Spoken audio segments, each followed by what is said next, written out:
une histoire d'un enfant de 11 ans qui va beaucoup te marquer aussi. Pourquoi cette affaire va te marquer, celle-ci, d'un enfant de 11 ans? Elle n'a pas fait que me marquer, elle a marqué tout le monde à l'époque. On était tous bouleversés par cette histoire. Un gamin qui était un enfant de la DAS, qui était pris tous les week-ends par une famille d'accueil. Et donc, ce week-end-là, il vient dans sa famille d'accueil, c'était dans la banlieue de Marseille. Il va faire une cabane dans la Pinède avec son petit copain, un petit voisin. Et au bout d'un moment, le petit voisin revient, une heure après, il dit « Ah, il y a un monsieur qui est venu pour nous aider à faire la cabane. Bon, moi, ça m'a pas plu, je suis rentré. » Bon, donc les parents, ils cherchent le gosse, ils le trouvent pas.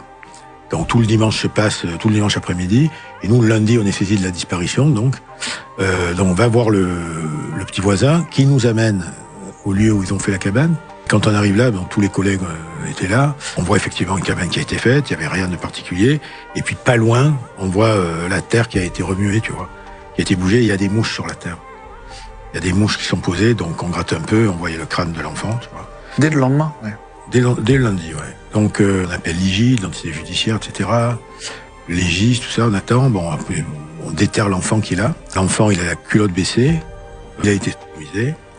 On n'a rien, on n'a pas d'indice. On a le signalement du monsieur qui a aidé à faire la cabane.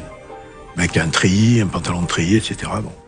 Et dans le signalement de l'enfant, il a la culotte baissée, il manque la casquette, Et il y a un mobil-homme. Sur le chemin, il y a un mobil-homme.